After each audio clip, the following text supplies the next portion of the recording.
Welcome to Dreki's Watcher Region tier list. Now, Watcher was a DLC for Rain World, and I played through it in a bit of a marathon setting. I certainly had a lot of opinions as I went through the various areas in it. Since then, I've kind of let things settle a little bit. I've done a little bit more of a another casual playthrough, a little bit more relaxed of a setting, to get my thoughts all in order and take some notes. And there's certainly been a lot of opinions flying all over regarding the Watcher, which means it's perfect for making a tier list. So I thought I'd throw one together. And then this video happened. Now, out the gate, just to kind of set the playing field as far as where I'm coming from on this, I've played all of the base game Slugcats and the Downpour expansion Slugcats. I even speedrun a couple categories, so I'm fairly experienced in the game. However, I have not played any modded regions. As I understand it, there are a couple of the areas of Watcher which were adaptations of regions that other people have made. So I have no knowledge of what they're quote-unquote supposed to look like. My only experience in all these places were as I saw them in Watcher. Another thing is I'm not going to be counting music in any of my assessments because the music is just 10 out of 10 bangers all around.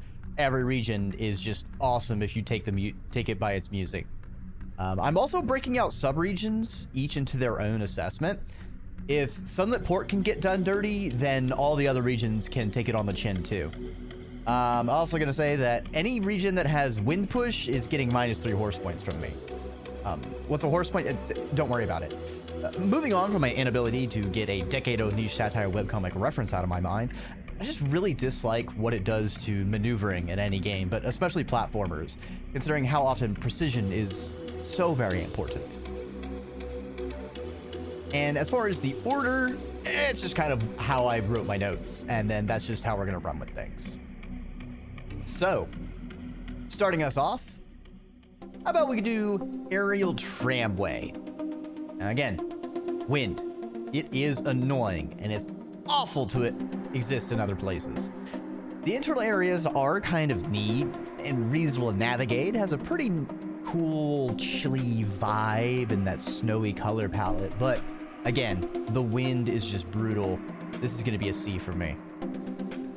Blast Deck, other of the sub-regions in Aether Ridge, it has some interesting internal areas, but it still has some awkward geometry that we'll see a few times in these regions. There's some color palette issues like Fuzz Peaches, which are white on a very white color palette, and light blues. It's just kind of an odd and confusing choice. It feels like there's some large areas you come across, but you can't really navigate them very much. It looks pretty. Navigation is rough. This one is almost a B, but I'm still putting it at C. And then Ridgeworks. Incredibly mechanical, but again, the geometry is very greebled. It's difficult to navigate, and some of the dead-end ways and one-way kind of rooms are excessive, and the Karma Flower you can find in this sub-region is just really out of the way and annoying to get to for pretty much no reason. Also a C. Moving on to Shrouded Coast, this region had an amazing vibe. The fog had that kind of muffled music, the connexes to climb on and travel around, great chunky geometry, but it often allowed going through connexes, and it gave multiple ways to get around in the environment, as well as having a pretty varied upper and lower section. A lot of different creatures, and food is pretty reasonable. I think this is gonna be an A from me. Coral Caves. Very pretty region. The coral part of the caves is quite self-evident, them growing everywhere. The nudibranch creatures are, in particular, were quite delightful, and I'm kind of sad that we didn't see them showing up in many other regions. they're one of the few sort of environmental storytelling things you can kind of notice in the Watcher, because nothing's eating them. If you eat them yourself, you sort of find out why. Hitting with the spear, it gets coated with poison, poison being a whole new mechanic in the Watcher. However, the whole poisoning thing can be a little bit subtle. If you don't eat a bunch of nudibranches and immediately die, maybe you take a bite out of one, you may not realize, as I didn't, that they are poisonous, and you just kind of start falling over randomly. And since there's kind of a delay between eating it and the status effect, it can be a little bit confusing as to what's going on. It would have been nice if they had made use of the kind of mud painting effect to visually indicate that something had changed with their slug cat and they had been poisoned, because there's not really any other way to get feedback as far as what is going on with the slug cat. It has a lot of variety in its area, from the caves, a swimming section, split paths, though the hidden poles in the corals, especially in the middle section to get between the upper and lower area, is just really frustrating at times. I think Coral Caves is a really solid B from me. And let's go get put on ice because cold storage. The wind outside throws the player to their death, which is an even worse situation than the wind in Aether Ridge areas. Or in the case of the portal up to Badlands, it makes it absolutely suffering to get in and stay in the area to take the warp.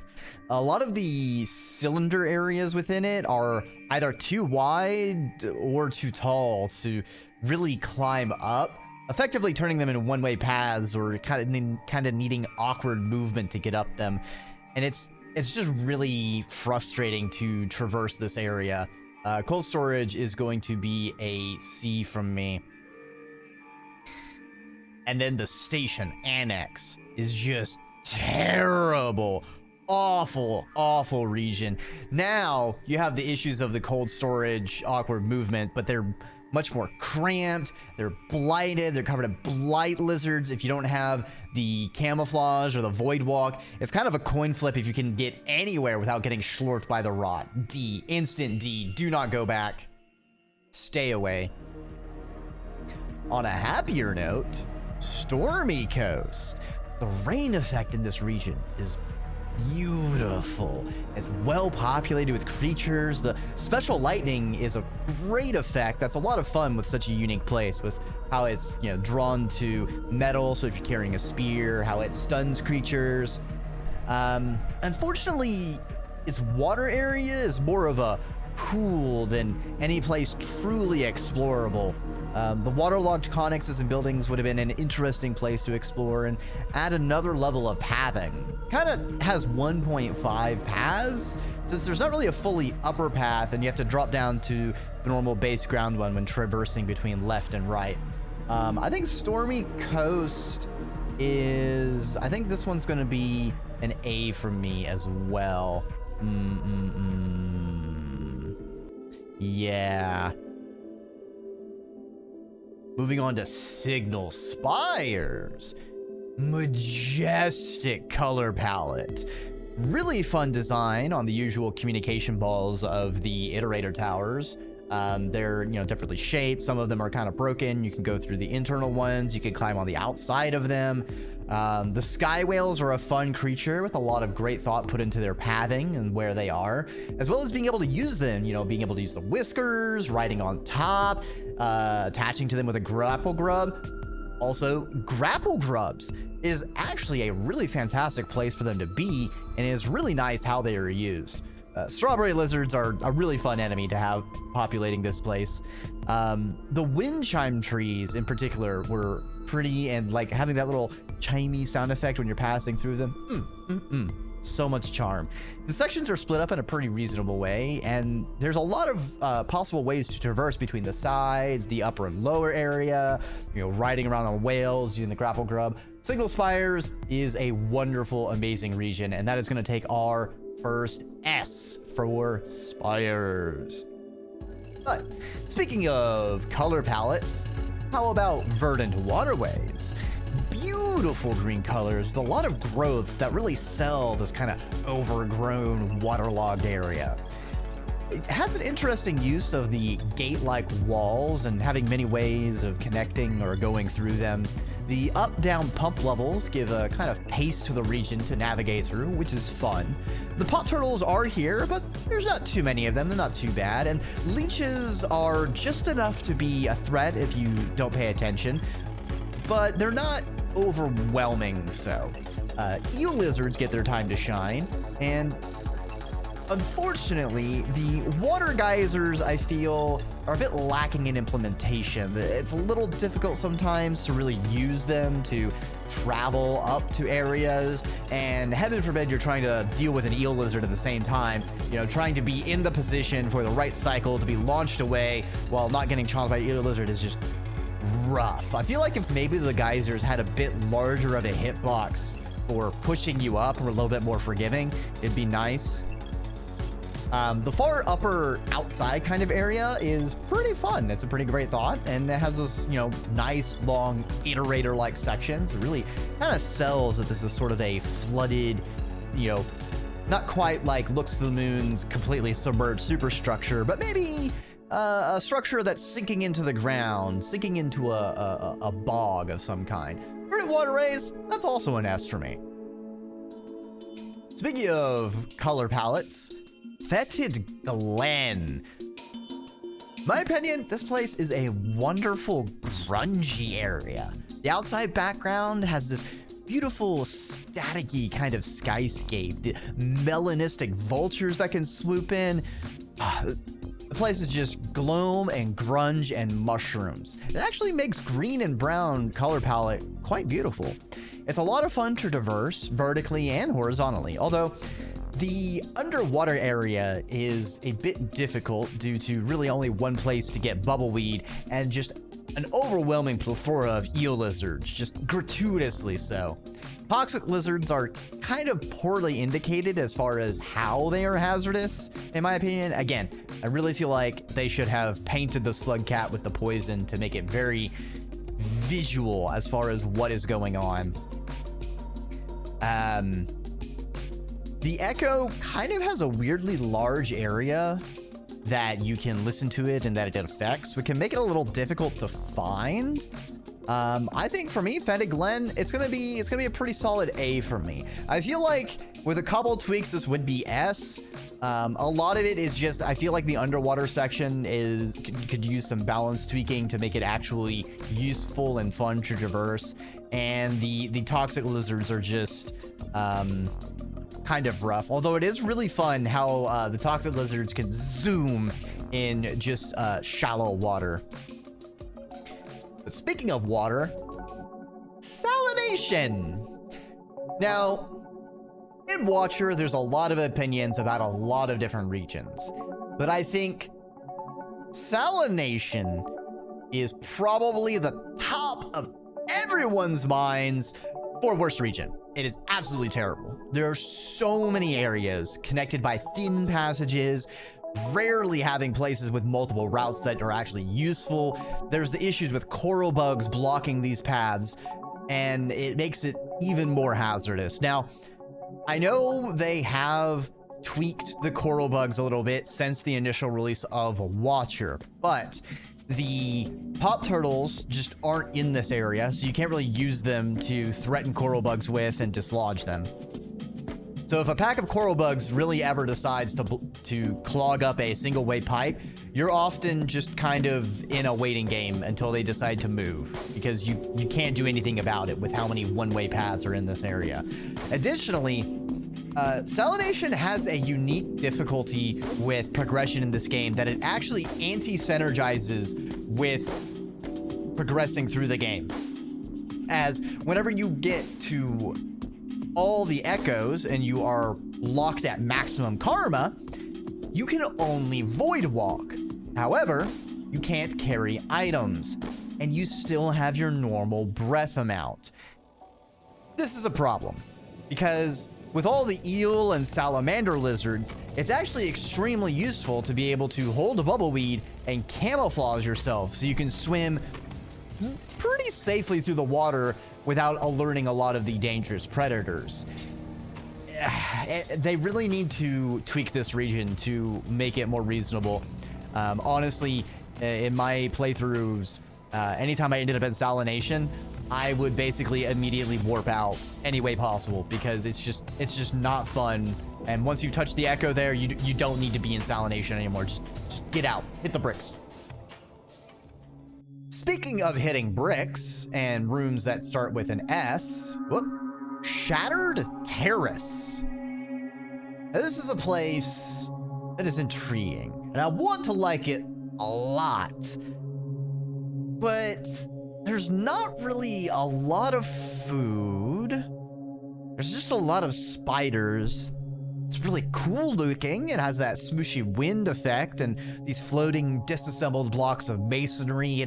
It really shows how sort of reality is kind of coming apart at the seams a little bit. Things are starting to get, physics are starting to become suggestions rather than hard rules.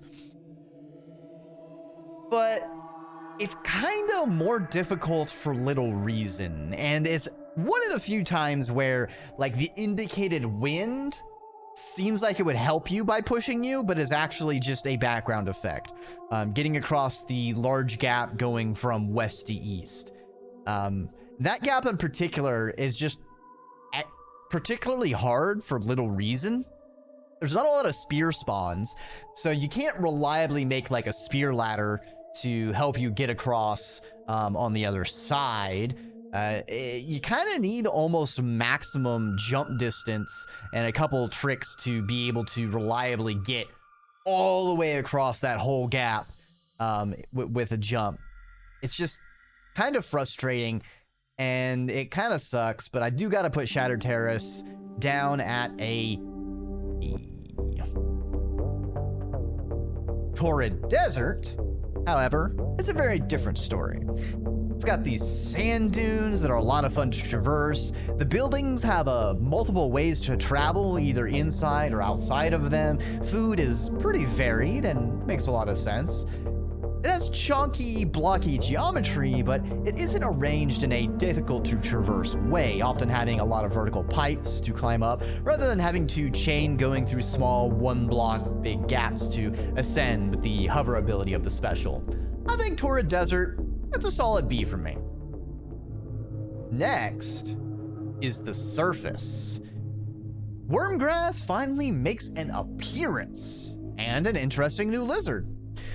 The Blizzard Lizard's laser is kind of frustrating if you get sniped coming out of a pipe and bad luck. And Wormgrass, while fun to see it around again, is a little bit sticky in places. It feels like there should be shorter stalks near pipes due to the way the horizontal and vertical momentum work when it comes to breaking the Wormgrass's hold. It's kind of a linear region between the east and west, and having temperature suddenly be in effect makes the lack of lanterns or really anything calling it out a bit odd, considering the Watcher is sort of made for people who could have gone from base game straight to Watcher. So if you've never played the Saint and are aware of staying warm as a mechanic, it can be a little bit annoying, in my opinion. The surface is going to be a C for surface. Tundra Fault is an interesting mix of upper and lower pipes to take with rooms weaving between them. It's interesting to traverse, though it continues to suffer from lack of places to warm up in such a cold area. Wind push among Wormgrass is also pretty terrible, even if there are pipes to get into. That's going to be a D for me. Fallen Tramway. Outside wind pushes are terrible. The few internal areas are kind of interesting, with a couple ways of going up and down the vertical sections.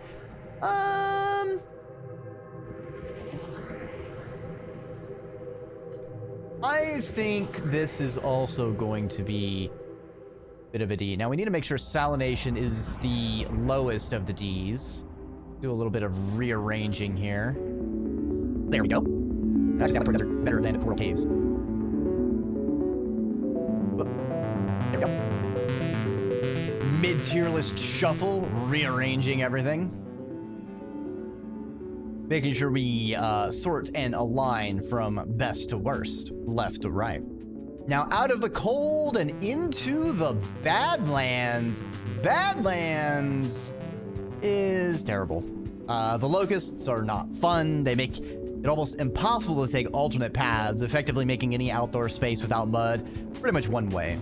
The skink's application of repellent kind of goes against how the game plays, especially since they can take your items with their lizard tongue like all others.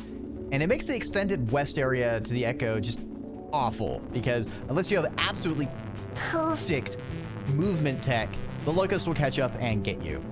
Now, I know the locusts have been tweaked a little bit since initial release.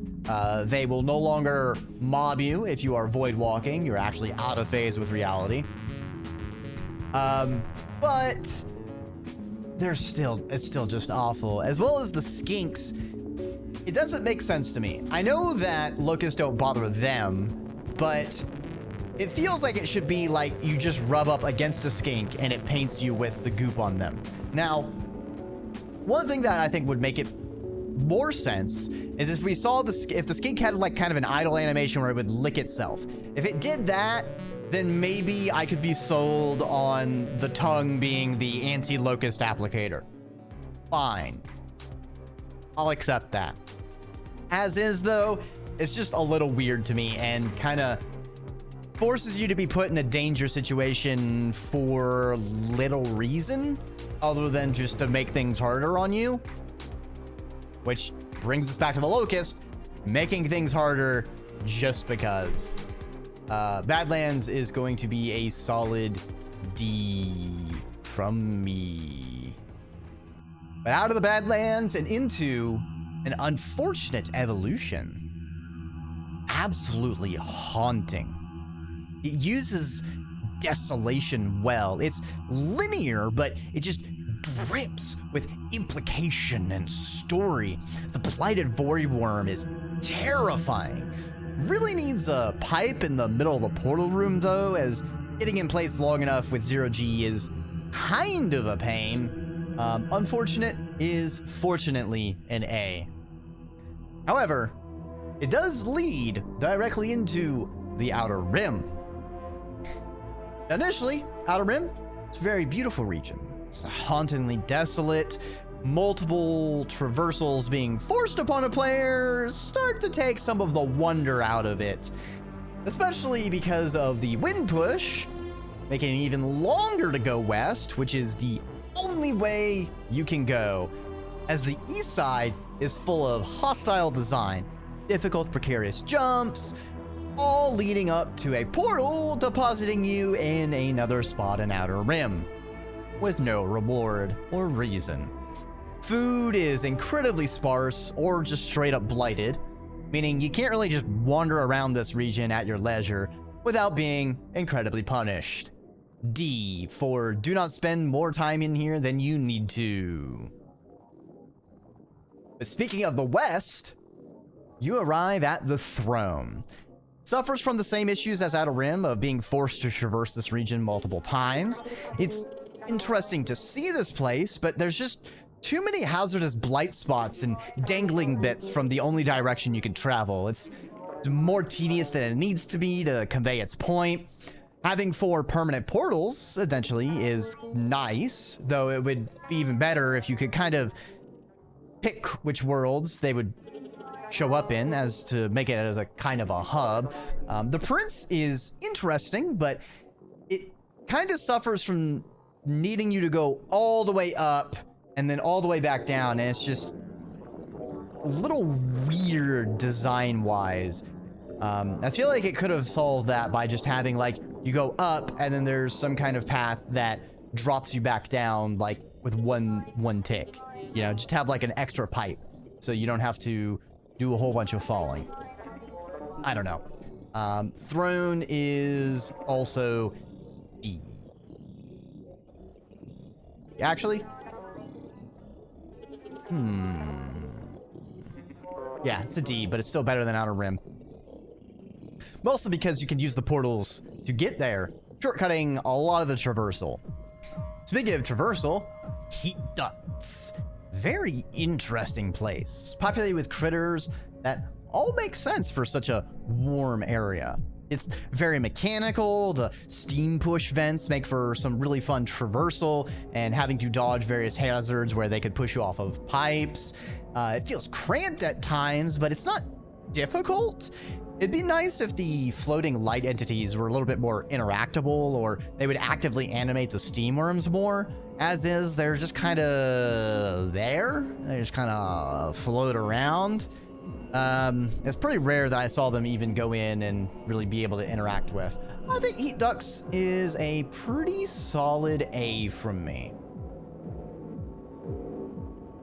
Speaking of hot things, we also have the thermal relay.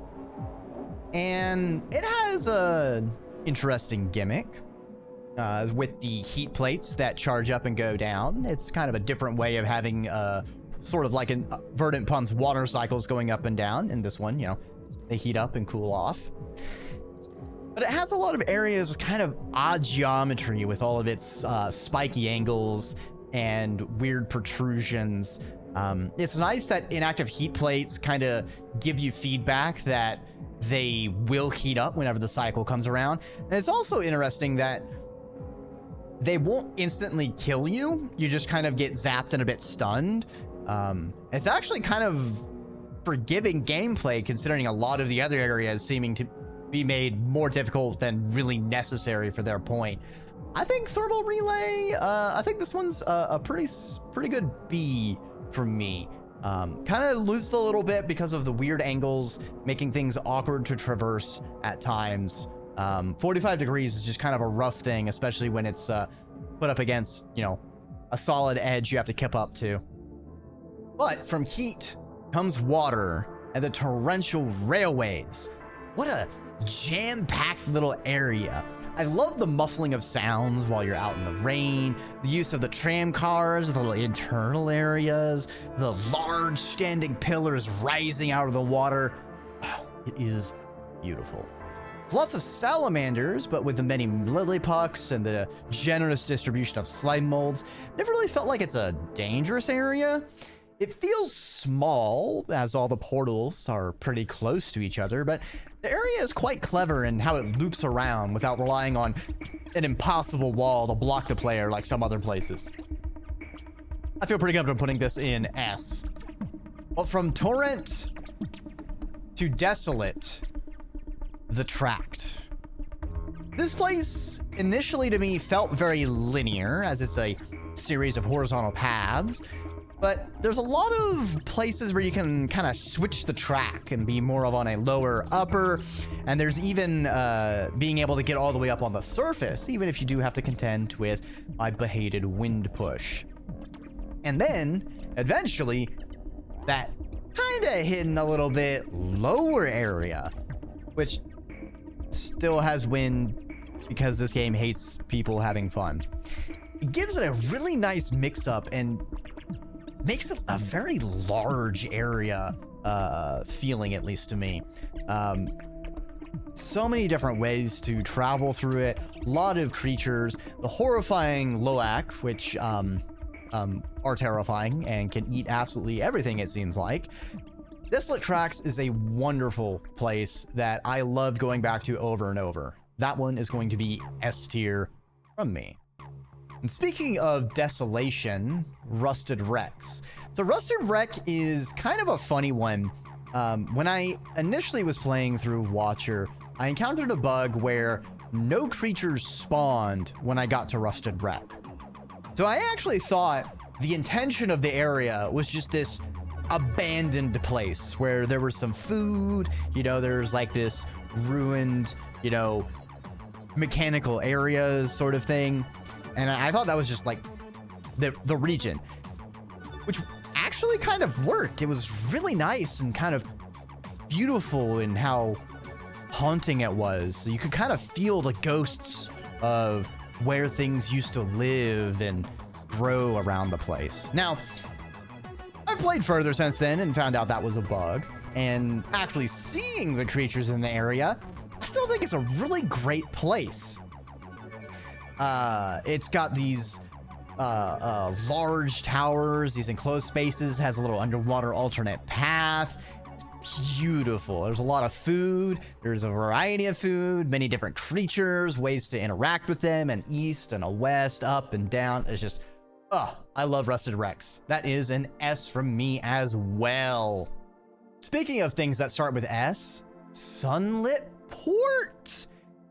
Beautiful, quaint little area. And that's kind of where the problem lies with Sunlit Port.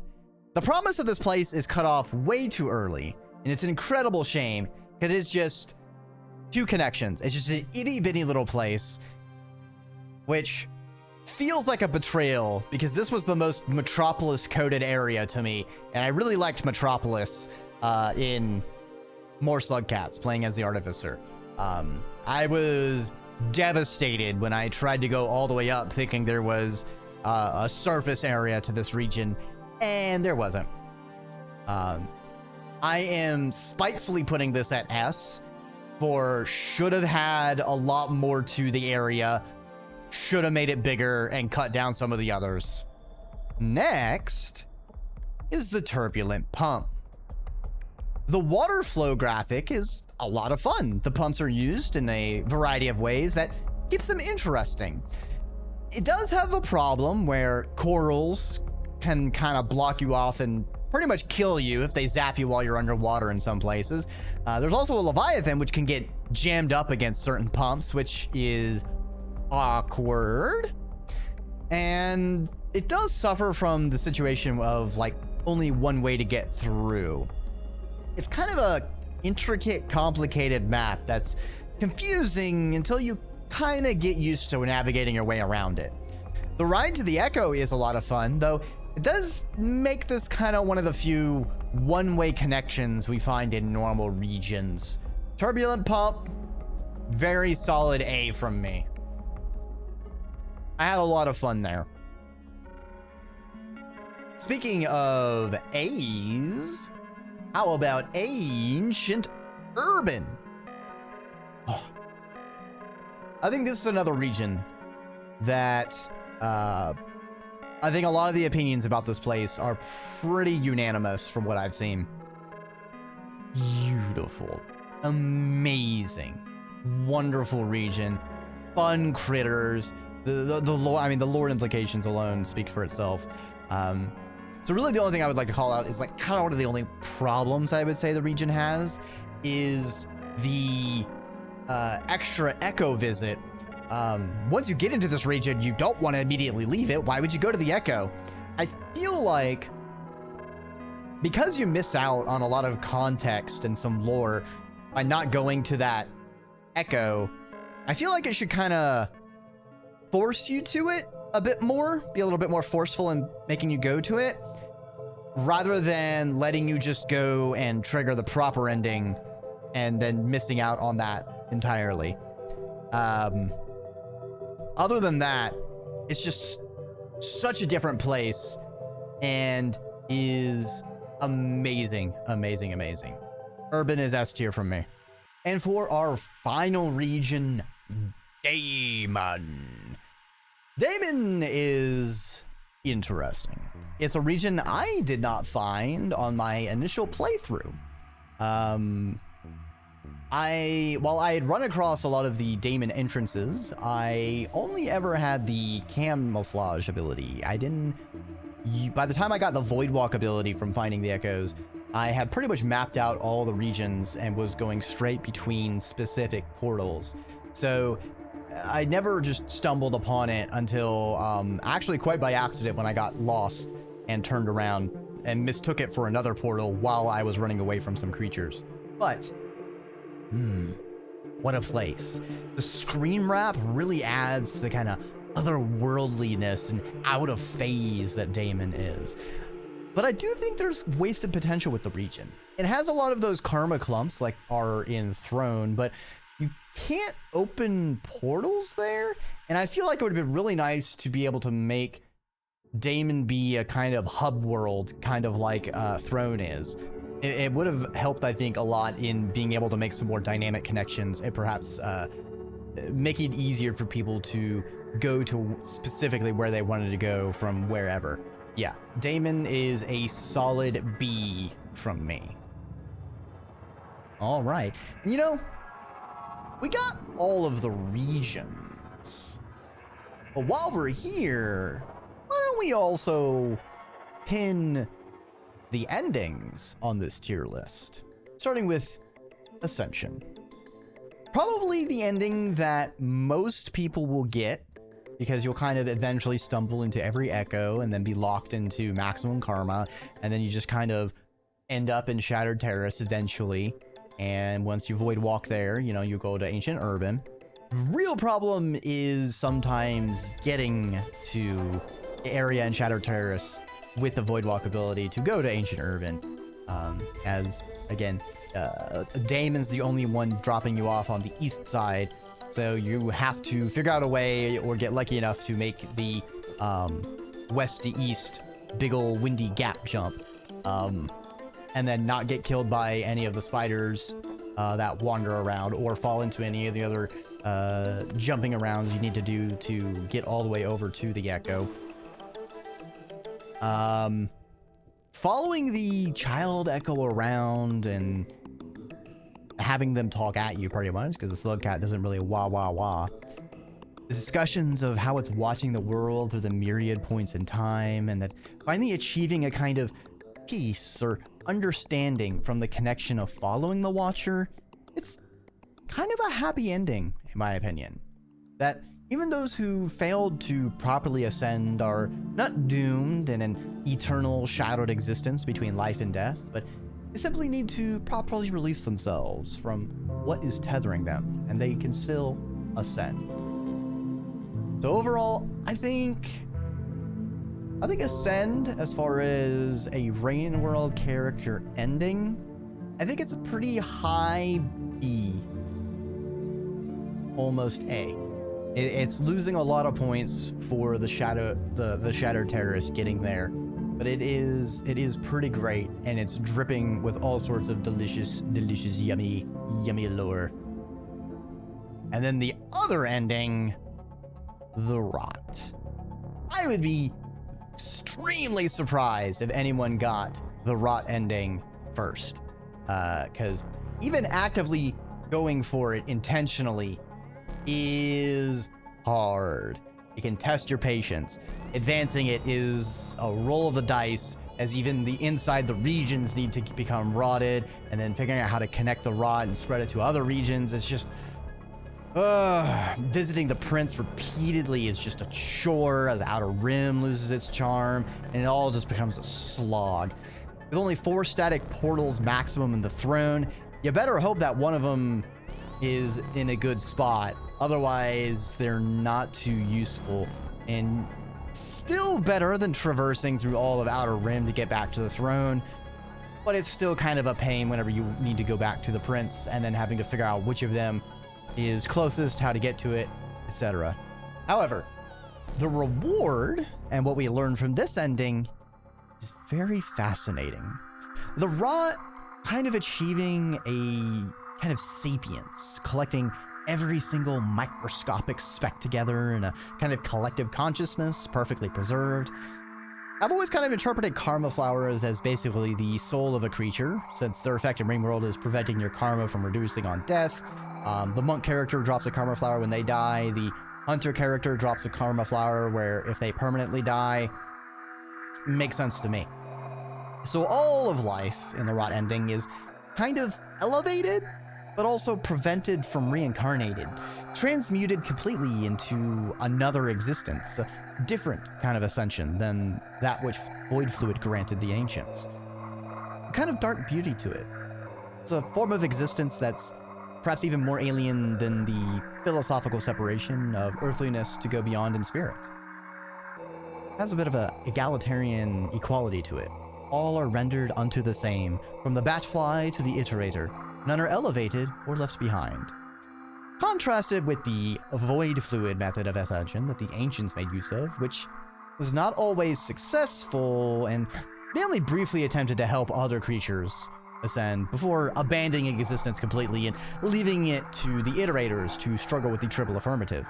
Then again, in a way, the rot came about as a result of the actions of the agents in a small domino to Pebbles' much bigger domino way. I find this ending no less thought-provoking than the Ascension ending with Spinning Top, and in fact the contrast between these two endings is very fun to tangle with. All that being said though, for how interesting and thought-provoking it is, actually getting the ending is awful. And so it has to be below Ascension. All right. And that is my tier list for the Watcher in Rain World. You feel like my opinions are wrong? You want to make your own tier list? Well, I will put the link to this in the below bit. Otherwise, take care. See you around. Stay awesome. Bye.